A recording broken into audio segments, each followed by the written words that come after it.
여러분 안녕하십니까? 행복한 안식일입니다. 오늘은 출애굽기 34장 1절에서 9절에 있는 말씀을 본문으로 해서 지금 우리가 할 일이란 제목으로 말씀 선포하겠습니다.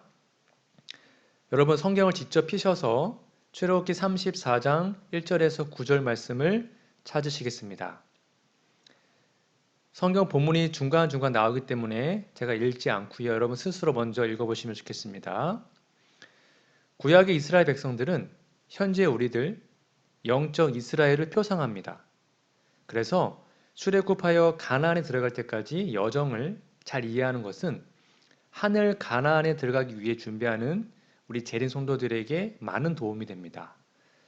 우리는 모세가 출애굽하여 홍해를 건널 때와 여호수아가 요단강을 건널 때, 요단강을 건너서 가나안에 들어갈 때 방법이 좀 달랐죠.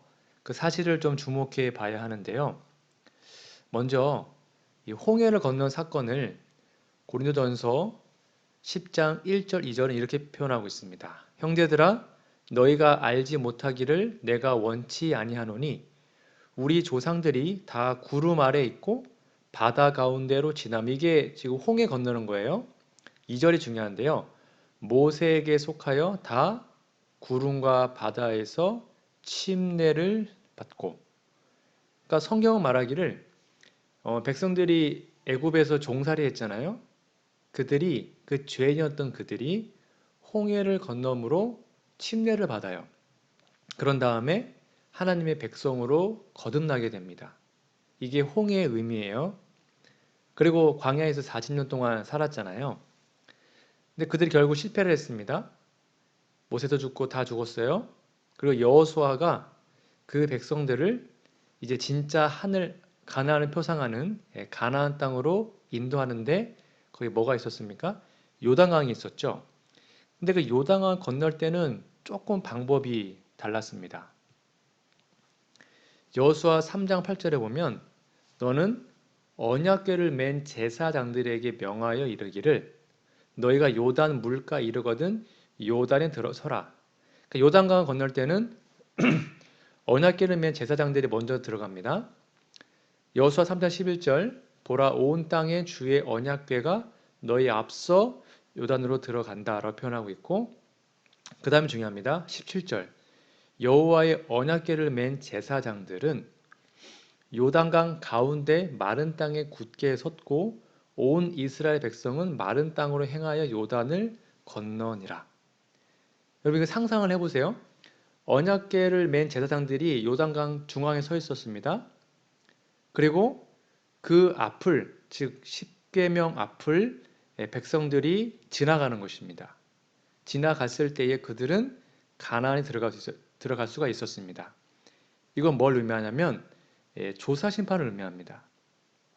즉 십계명 언약궤 앞에 율법에 비추어 합격한 자들만 가나안에 들어갈 수가 있었습니다. 구약의 이스라엘 백성들이 율법을 어깨에 맨 제사장들 앞을 지나서 요단강을 건너 가나안에 들어간 것처럼 영적 이스라엘 우리들은 율법을 마음판에 새기고 조사 심판을 거쳐야 하늘 가나안에 들어갈 수가 있어요. 왜냐하면 하늘 가나안은 하나님의 품성과 일치하는 그리스도의 품성을 소유한 사람들만 가는 곳이기 때문입니다. 부조화 선지자 372페이지입니다. 새 언약은 더 좋은 언약, 즉 죄의 용서의 약속과 마음을 새롭게 하고 마음을 하나님의 율법의 원칙과 일치하게 하는 하나님의 은혜의 약속 위에 세워졌다. 나 여호와가 말하노라. 그러나 그날 후에 내가 이스라엘 집에 세울 언약은 이러하니 곧 내가 나의 법을 그들의 속에 두며 그 마음에 기록하여 돌판에 새겨진 같은 율법이 성령에 의하여 마음판에 기록된다. 여러분 그러면 우리의 마음판에 기록하는 율법 안에는 무엇이 있을까요? 율법이 뭐가 있습니까? 그렇죠? 그리스도 곧 그리스도의 의가 들어 있습니다. 그러니까 성령에 의하여 우리 마음판에 율법이 새겨진다는 것은 그리스도의 의, 그분의 의가 우리 안에 들어오는 것을 의미합니다. 즉 율법이 곧 그리스도이시죠. 그리고 그리스도가 곧 율법입니다. 그리고 율법은 하나님의 품성의 사본이죠. 여러분 그래서 이 의라는 것을 여러분 좀 정의를 잘 내릴 필요가 있습니다. 여러분 잘 보십시오. 산상보온 18페이지입니다. 의가 무엇인가? 이게 다 동의어입니다.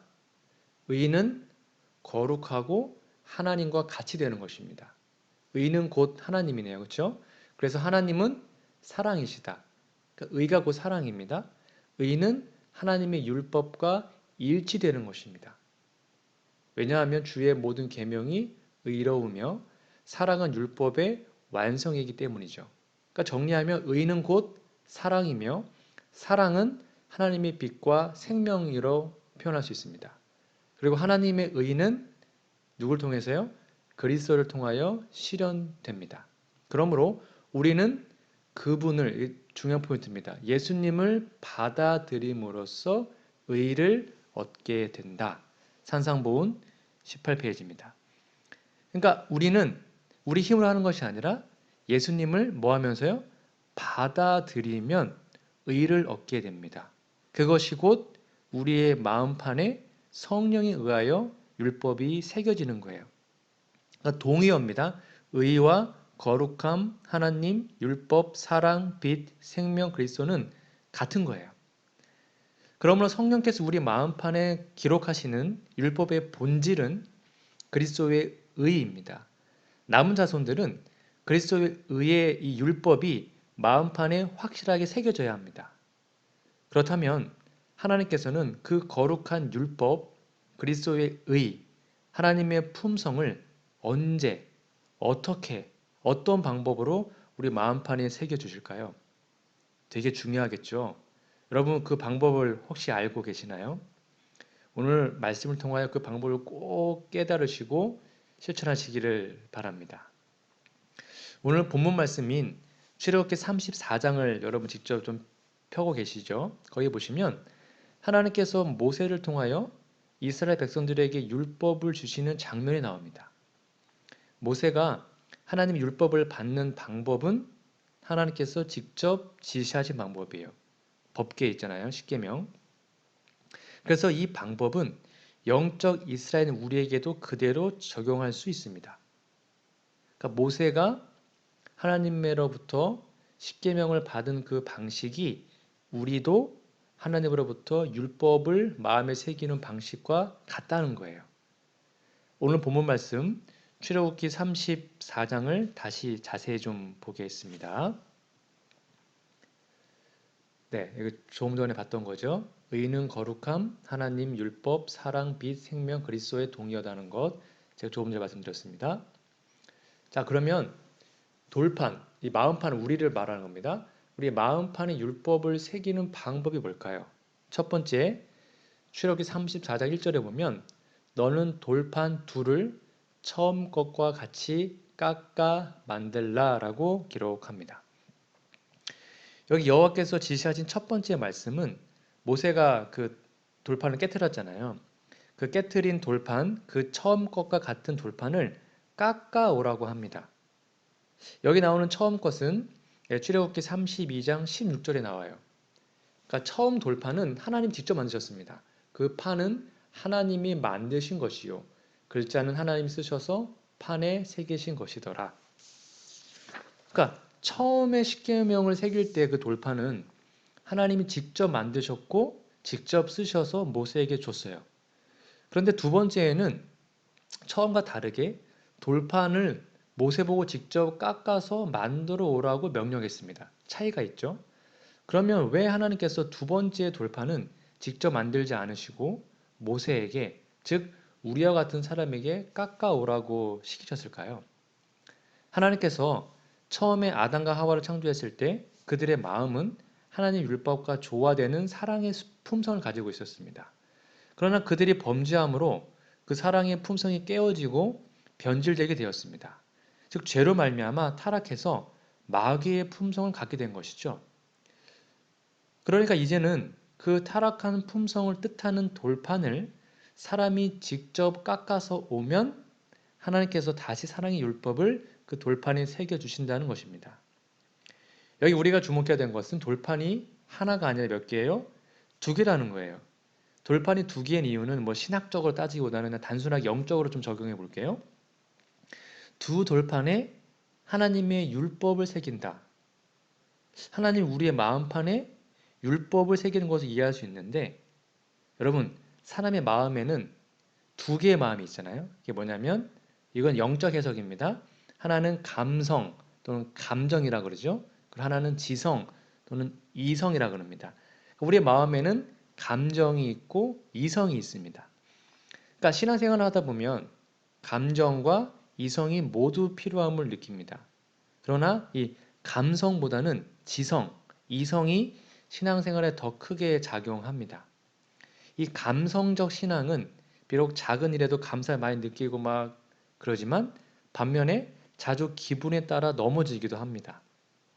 근데 여러분 신앙은 기분에 따라 좌우되면 안 돼요. 왜냐하면 신앙은 아주 확고한 신념과 원칙이기 때문이에요.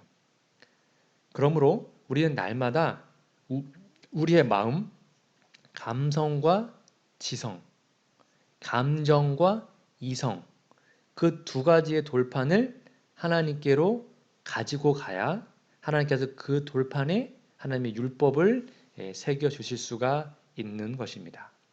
첫 번째, 돌판을 우리가 하나님께로 가져가야 합니다.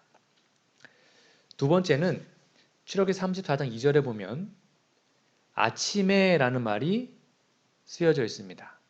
여기에 중요한 포인트는 하나님께서 그 돌판에 율법을 새기는 시간을 정해 주셨습니다. 시간을 하나님께서 직접 정하셨습니다. 하나님은 하루 중에 어느 시간이 가장 중요한지를 알고 계십니다. 성경에서 이 아침은 매우 중요한 시간입니다. 여기에서 말하는 아침은 히브리 원어로 보면 새벽 2시부터 해 뜨기 전까지 시간을 의미합니다. 그러니까 여러분 엄청 일찍이죠. 새벽 2시부터 해 뜨기 전이에요. 해가 뜨기 전. 그러니까 성경을 보면 이 위대한 역사는 대부분 아침 또는 새벽에 이루어져 있습니다. 몇 개 좀 볼까요? 새벽에 일어난 역사입니다. 홍해에서 애굽 군대를 무찌른 것 출애굽기 14장 24절에 새벽에 일어납니다. 광야에서 만나가 내린 시간도 새벽이었어요. 여리고를 함락한 사건도 아침 새벽이었습니다. 아이성을 정복하러 올라간 시간도 아침 새벽이었어요. 다윗이 전쟁터에 출발한 시간도 새벽이었습니다. 그러니까 다윗은 하나님께서 이 위대한 역사를 새벽 또는 아침에 이루신다는 것을 경험적으로 잘 알고 있었어요. 그래서 새벽마다 하나님을 만나는 위대한 왕이었습니다. 시편에 이렇게 다윗이 고백하고 있죠. 시편 46편 5절. 다윗의 고백입니다. 하나님이 그 성중에 거하심에 성이 요동치 아니할 것이라. 새벽에 하나님이 도우시리로다. 여러분, 하나님 우리를 창조하셨습니다. 또한 우리를 재창조해 주시기도 합니다. 창조는 하나님의 일방적 행위입니다. 우리의 동의 없었어요. 그냥 하나님 우리를 창조했어요. 하나님의 마음대로. 그러나 재창조는 반드시 우리의 동의를 얻어야 합니다. 즉, 재창조를 통해서 우리의 마음이 새롭게 되고 거듭나고 영생을 소유한 사람이 되려면 우리의 자아가 죽고 하나님께서 일하시도록 선택권과 의지를 하나님께 드려야 가능합니다. 그러니까 하나님께서는 우리가 잘 때 밤새도록 우리의 육신을 회복시키고 다시 창조해 주시죠. 그게 이제 육신의 회복이잖아요. 나의 의지와 상관없이 하나님께서 우리의 육신을 그분의 능력으로 다시 창조해 주십니다. 그러니까 밤새도록 우리의 육신을 일방적으로 창조하시고 다시 하루를 살 수 있도록 아침을 깨워주시는 순간 우리의 마음, 심령의 하루도 시작됩니다. 그런데 그때부터 하나님은 우리의 품성과 마음을 재창조하셔야 되는데 그 역사는 우리의 동의가 필요합니다. 자아 포기, 선택권과 의지의 포기가 있어야 가능한 거예요. 여러분 이걸 잘 기억하셔야 됩니다. 우리의 육신의 잠을 잘 때, 그러니까 밤에 잘 때는 우리의 품성 변화가 절대로 이루어지지 않습니다. 잠 많이 잔다고 품성 변하는 거 아니죠. 그래서 우리는 아침에 또는 새벽에 일어나서 하루의 가장 귀한 시간, 첫 시간에 창조받은 몸을 밤새도록 하나님께서 우리의 몸을 회복시켰잖아요. 그 몸을 하나님께 드려야 합니다. 그러면 하나님은 우리의 품성과 마음을 날마다 재창조해 주실 겁니다. 매일 그 일을 하는 것이 우리의 의무이요 특권임을 우리는 잊지 말아야 해요. 이것이 아침에라는 의미에 포함되어 있는 의미입니다. 정로의 계단 70페이지를 볼까요? 아침마다 그대 자신을 하나님께 바치라. 그리고 이 일을 그대의 첫째로 할 일로 삼으라. 또한 기도하기를 오 주여 나를 받으사 온전히 당신의 것으로 삼으소서. 나는 나의 모든 계획을 당신의 발 앞에 놓나이다. 오늘 나를 당신의 일에 써 주시옵소서.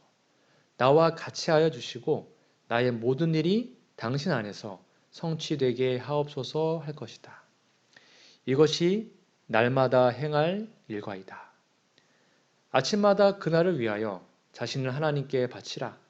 모든 계획을 하나님께 맡겨 그의 섭리에 따라 행하기도 하고 그만두기도 할 것이다. 이렇게 함으로써 그대들은 날마다 그 생애를 하나님의 손에 맡기게 되고 따라서 그대의 생애는 그리스도의 생애를 모방하게 될 것이다. 아멘. 여러분 멋지지 않습니까? 이것이 아침마다 해야 할 일입니다. 이렇게 아침마다 우리의 자신을 그분께 맡길 때 하나님은 우리 마음속에 그분의 율법을 새겨주시는 거예요. 이러한 삶을 사신 분이 우리의 모본이신 바로 예수님이셨습니다. 여러분 마가복음 1장 35절에 보면 이런 말씀이 있죠. 새벽 오히려 미명에 예수께서 일어나 나가 한적한 곳으로 가사 거기서 기도하시더니 마가복음 1장을 보시면 이 가버나움에서 있었던 이야기인데요. 그 전날에 하나님은 예수님 가버나움에 가셔서 뭐 정말 밤새도록 밤 늦게까지 수많은 병자들을 고쳐줬습니다. 그러니까 시대 소망에 보면 예수님의 모든 봉사가 끝났을 때가 아주 밤 깊은 시간이었다라고 기록하고 있어요. 그러니까 쉽게 말하면 뭐 12시, 1시 밤 늦게까지 봉사를 한 거예요. 그럼 여러분 피곤할 수 있잖아요. 그럼 그 다음날 좀 늦잠 자도 되잖아요. 그렇게 밤새도록 일한 다음에 그 다음에 있었던 구절이 바로 1장 35절이에요. 새벽 오히려 미명에. 그러니까 이 용어를 우리 재림교회 주석은 이렇게 표현합니다. 이 용어를 통상적으로 새벽녘 약 3시부터 6시까지를 의미한다. 초여름이므로 가버나움 지역의 위도에서는 3시 30분경에 동이 트고 5시경에 해가 뜬다. 그러니까 예수님이 거의 한두 시간도 잠을 못 자신 거예요. 그럼에도 불구하고 피곤했지만 그 전날 과로했지만 예수님은 새벽을 깨우셨습니다. 저는 이렇게 못 삽니다. 노력은 하지만 참 쉽지 않아요. 실물교훈 139페이지 이렇게 표현하고 있습니다. 예수님은 매일 아침 여러 시간 동안 아버지와 교통하심으로 하늘의 빛을 사람들에게 나누어 줄 준비를 하셨다. 그는 날마다 성령의 새로운 침례를 받으셨다. 주님께서는 매일 아침 이른 시간에 일어나셔서 매일입니다. 다른 사람에게 나누어 주시기 위하여 자기의 심령과 입술에 은혜의 기름을 바르셨다. 참 멋있죠? 여러분, 아무리 힘들어도 아무리 피곤해도 이 새벽 시간을 양보하지 마시기 바랍니다. 하루의 첫 시간을 빼앗기면 하루를 다 빼앗기지만 하루의 첫 시간 하나님께 드리면 하나님이 우리의 하루를 지켜주십니다. 정말이에요. 잠언 8장 17절 이런 말씀이 있죠. 나를 사랑하는 자들이 나의 사랑을 입으며 나를 간절히 찾는 자가 나를 만날 것이다. 여기 간절하다는 말이 히브리 원어가 새벽이라는 것입니다. 그러니까 나를 간절히 찾는 것은 아침에 일찍 일어나 하나님을 찾듯이 그렇게 간절히 찾으라는 뜻입니다. 세속적인 일들의 혼란과 사람 마음의 속임수 때문에 진정한 지혜와 하나님과 구원의 관계를 유지하기 위한 끈질긴 노력이 필요한 것이죠. 하나님을 간절히 찾으면 그분을 만날 수 있습니다. 우리의 매일의 삶에 그분을 만나지 못하는 이유는 간단합니다. 우리가 그분을 간절히 찾지 않기 때문입니다. 여러분, 새벽은 하나님께서 역사를 이루시는 중요한 시간이요. 우리의 마음판에 율법을 새겨주시는 시간임을 잊지 않고 새벽을 깨우는 우리 모두가 되기를 간절히 소망합니다. 세 번째 방법은 출애굽기 34장 2절에 보면 신의 산에 올라와라고 기록하고 있습니다. 그러니까 율법을 새기기 위한 장소가 기록되어 있네요. 어디였습니까? 신의 산이었습니다. 그렇다면 오늘날 우리에게 신의 산은 어디일까요? 저는 가끔 산에 가기도 하고 아니면 서재나 아니면 교회 본당에 가서 하나님을 만나곤 합니다. 여러분, 신의 산의 개념은 사람마다 다르지만 하나님께서는 여러분 각자의 신의 산에서 여러분과 만나고 싶어 합니다. 그러니까 매일 하나님을 만나는 동일한 장소가 필요하다는 거예요. 여기 출애굽기 34장 2절에 보면 보세요. 신의 산에 올라가가 아니고요. 신의 산에 올라와라고 기록하고 있습니다. 하나님이 신의 산에 올라오래요. 이게 무슨 말이에요? 하나님은 늘 언제나 우리와 만나는 약속 장소에 우리보다 먼저 가셔서 기다리고 있다는 것입니다. 이리 오라는 거예요. 그분은 하나님은 언제나 우리와 만나시고 우리의 마음판에 율법을 새겨주시기 위해서 여러분 각자의 신의 산에 미리 가셔서 우리를 기다리고 계십니다. 그래서 그분은 언제나 아무개야 이쪽으로 와라. 나한테 와라. 올라와서 나랑 만나자 라고 말씀하시는 거예요. 그런 하나님을 날마다 여러분 찾아가셔서 만나시고 마음판에 하나님 율법을 새기는 모두가 되기를 간절히 바랍니다. 네 번째는 뭐냐면 34장 2절에 보면 산 꼭대기에서 내게 보이되 라고 얘기합니다. 하나님은 자신에게 무엇을 보이라고 하실까요? 그것은 우리가 깎아온 돌판. 그 돌판이 뭐라 했어요? 우리의 마음판이죠. 여기서 우리는 내게, 즉 하나님에게라는 단어에 주목해야 합니다. 하나님은 우리에게 마음을 보여달라고 하셔요. 왜요? 우리의 마음판에 무엇이든지 채워줄 수 있는 분이기 때문입니다. 즉 오직 하나님께만 우리의 마음을 있는 그대로 완전히 공개하고 보여드려야 합니다.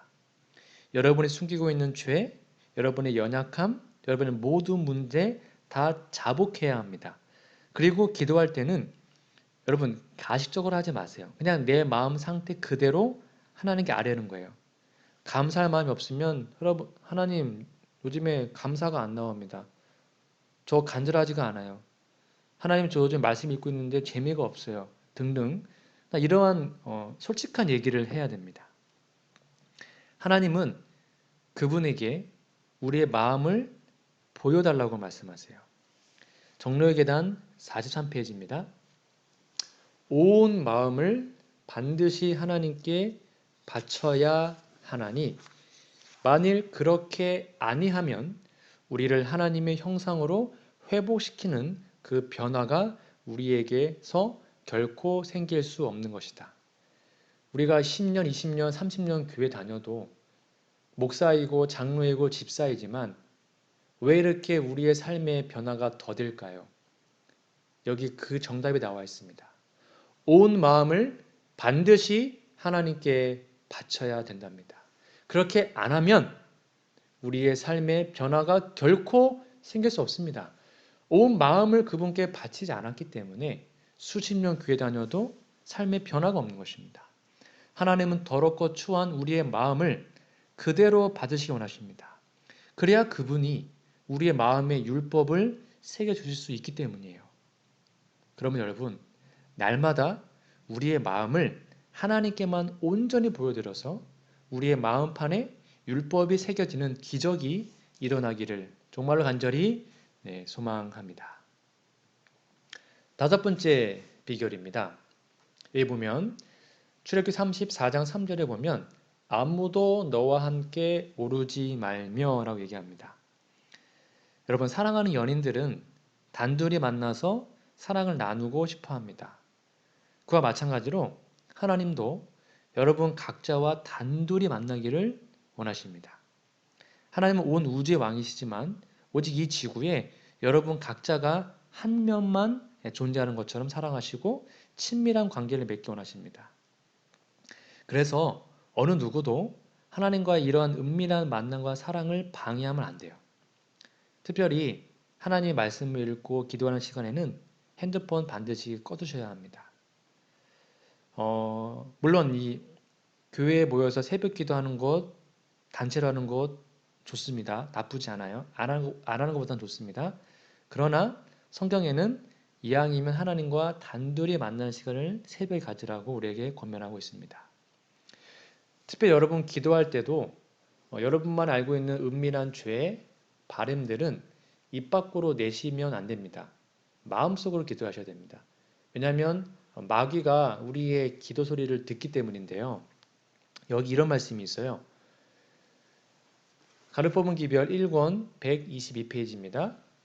영혼들의 대적 마귀는 인간의 생각을 읽도록 허락되지 않았다. 그러니까 마귀는 우리의 마음을 몰라요. 그러나 그는 예리한 관찰자이며 들리는 말들을 주의하여 생각하며 행동들을 주의 깊게 보고, 그러니까 우리가 기도든 우리의 말이든 그 말을 듣고 우리의 마음 상태를 판단하는 거예요. 그의 권세에 자신들을 맡기는 자들의 경우에 알맞은 시험거리들을 능숙하게 응용한다. 만약 우리가 죄악적인 사상과 감정을 억제하고 그것을 말과 행동으로 나타내지 않는다면 사단은 경우에 알맞는 그럴듯한 시험거리들을 준비할 수 없으므로 패배하고 말 것이다. 그러니까 새벽마다 또는 순간마다 여러분의 그 기도는 하나님만 들을 수 있도록 은밀하게 하시는 게 좋아요. 그러니까 입 밖에 내는 기도는 사단은 멸하는 기도하는 겁니다. 하나님 사단을 멸해 주시고 오늘 저를 도와주시고 제 주위에 사단이 없도록 물리쳐 주시고, 이런 기도는 입 밖으로 내도 돼요. 그걸 듣고 사단이 도망가니까. 근데 여러분의 개인적 결심, 죄의 고백 이런 것들은 하나님만 들을 수 있도록 은밀하게 하시는 게 좋아요. 그것이 바로 하나님이 아무도 너와 함께 오르지 말라는 말의 표현입니다. 아침마다 하나님과만 단둘이 은밀하게 만나셔서 마음판에 율법을 새기는 우리 모두가 되기를 간절히 바랍니다. 자, 그 다음에 여섯 번째입니다. 출애굽기 34장 2절에 보면 아침 전에 예비하고라고 기록하고 있습니다. 하나님께서 우리의 마음판에 율법을 새겨주시기 위해 우리에게 요구하시는 마지막 일은 바로 준비입니다. 예비하는 겁니다. 여러분, 여기 나와 있는 아침 전은 언제일까요? 아침 전. 새벽일까요? 아니면 뭐 그 전날일까요? 여기에서 말하는 아침 전이라는 것은 전날 저녁을 의미합니다.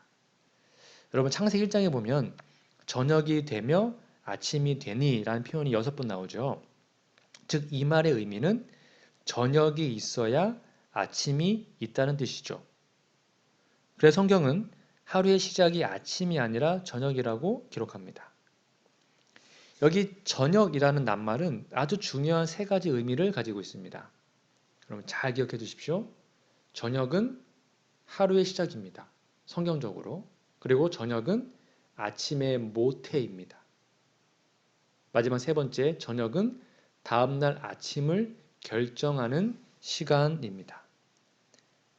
그래서 사단은 우리들에게 오늘 오늘 아침에 새벽 시간을 빼앗기 위해서 전날 저녁을 빼앗아요. 이게 무슨 말이냐면 특별히 늦은 시간에 식사하게 만들고요. 때로는 야식하게 하고 야근하게 만들고 늦게까지 스마트폰 하게 하고 뭔가 TV를 보고 영화를 보고 그렇게 밤 늦게 자게 합니다. 여러분 늦게 잠자리에 들게 하면 다음날 아침은 못 일어나요. 그러면 사단의 것이 되는 것입니다. 그러니까 사단은 우리에게 새벽 시간만 빼앗으면 그날 하루는 자기가 승리한다는 것을 알아요. 그래서 하루의 성패는 오늘의 성패는 성공과 실패는 바로 어제 전날 저녁에 결정된다는 것입니다. 전날 저녁을 일찍 자면 새벽에 일어날 수 있어요. 전날 저녁에 늦게 자면 새벽을 못 깨웁니다. 그러면 그날은 실패하는 거예요. 여러분, 오늘 저녁을 사단에게 뺏기면 내일 새벽도 못 일어나요. 빼앗길 것입니다. 내일 새벽 뺏기잖아요? 뭐 그날 하루를 빼앗길 거예요. 그리고 그것이 반복되면 결국 하나님도 빼앗기고 멸망을 당하게 될 것입니다. 그래서 여기 이렇게 표어 있죠. 제가 첫 번째 했던 거 34장 1절에 돌판 둘을 처음 것과 같이 깎아 만들라는 말의 의미가 바로 아침 전에 예배하는 말과 같은 말입니다. 그래서 내일 새벽을 위해서 오늘 저녁에 마음판을 준비하라는 거예요. 이를 위해서 저녁에 야식하지 않고 스마트폰이나 TV 보지 않고 늦어도 10시 안에는 자고 내일 새벽에 꼭 깨워달라고 하나님께 간절히 기도하고 자는 것, 이것이 바로 아침 전에 예비하고의 의미입니다. 이것이 깎아 만들라는 하나님의 말씀에 순종하는 것이에요. 그럼 반드시 하나님은 우리의 마음판에 하나님의 율법을 새겨 주실 것입니다. 말씀의 결론을 맺겠습니다. 출애굽기 34장 1절에 보면 이런 말씀이 있습니다. 내가 깨뜨린 바 처음 판에 있던 말을 내가 그 판에 쓰리리. 우리가 지금까지 살펴본 6가지의 말씀, 날마다 순종하면 하나님은 반드시 7번째 약속을 이루어 주십니다. 여러분 PPT에 보이는 1, 2, 3, 4, 5, 6을 다시 한번 꼭 읽어보시고 기억해 주시면 좋겠습니다. 이 6가지를 우리가 날마다 순종하면 하나님은 그 결과로 7번째의 그 약속을 이루어 주세요. 우리가 지금까지 살펴본 6가지의 방법을 날마다 실천하면 하나님 우리 마음판에 처음 판에 있던 말, 여기 34장 1절 나오죠? 있던 말, 즉 하나님의 말씀, 하나님의 율법, 그리고 그분의 의, 그리고 그리스도의 품성을 우리 마음판에 새겨 주실 겁니다. 그 판에 쓴다 그랬으니까요. 그리고 그 마음판에 새겨진 결과가 뭐냐면 우리를 괴롭히기 위해는 우리 마음속에 있는 모든 죄를 완전히 쫓아내는 것입니다. 이게 되게 중요해요. 보세요. 출애굽기 34장 11절. 보라 내가 내 앞에서 아모리 사람과 가나안 사람과 헷 사람과 브리스 사람과 히위 사람과 여부스 사람을 쫓아내리니, 이게 지금 34장에 나오는 건데요. 이 6나라는 이방 민족들이죠. 이거는 내 힘으로 해결할 수 없는 적들, 즉 다시 말해서 영적으로 적용하면 내 안에 있는 죄의 세력들을 상징합니다.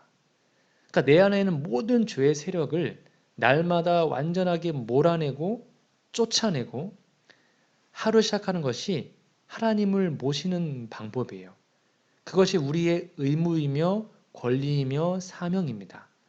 그러니까 우리가 날마다 이렇게 우리의 돌판을 깎아 만들고 아침에 그분을 만나고 우리 개인적 시내산에 올라가고 날마다 그분께 우리 마음을 보여드리고 그분과 은밀히 만나고 아침 전에 예비하고 하면 그 귀한 율법이 우리 마음판에 새겨져요. 그분의 의가 우리 있게 되는 것입니다. 그럼 그 결과로 우리 안에 있는 모든 죄의 세력들이 다 물러가고 쫓겨나게 되는 것입니다.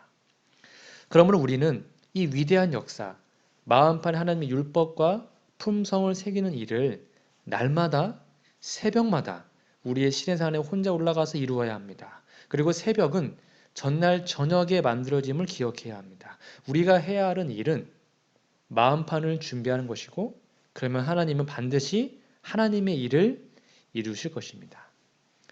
우리 사랑하는 성도 여러분, 구약의 이스라엘이 생명의 만나를 거두러 매일 아침 광야로 나갔던 것처럼 영적 이스라엘 우리들도 영적 만나이신 그리스도, 그분께서 주시는 의의 옷, 그분의 거룩한 품성을 받으러 날마다 개인의 시내산으로 올라가시기 바랍니다.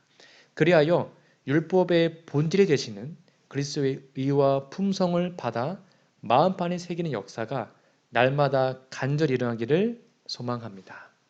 요즘에 코로나 때문에 많은 분들이 교회에 못 나오시죠. 이럴 때 여러분 흔들리시거나 어떤 영적으로 시험 받으시면 안 됩니다. 이럴 때 더욱더 스스로 개인적으로 말씀 열심히 읽으시고 순간마다 힘들 때마다 하나님을 의지하시고 오늘 주신 말씀처럼 여러분의 마음속에 마음판에 하나님 율법이 더욱더 새겨지셔서 정상적으로 예배가 회복되는 그날에 더욱더 예수님을 만난 모습으로 뵙기를 간절히 소망하며 오늘 말씀을 마치겠습니다. 함께 기도하시겠습니다. 하나님, 오늘 주신 말씀처럼 저의 마음판에도 하나님의 귀한 율법을 새기고 싶사오니 날마다 저희들을 찾아오셔서 우리 마음판에 주님의 거룩한 율법을 새겨주심으로 우리가 주님의 의로 변화함을 받아 구원을 받는 우리 모든 사람 될 수 있도록 도와주시옵기를 예수님의 이름으로 간절히 기도합니다. 아멘. 지금 우리가 할 일을 열심히 하는 우리 모두가 되시기를 간절히 바랍니다. 다음 주에 뵙겠습니다. 감사합니다.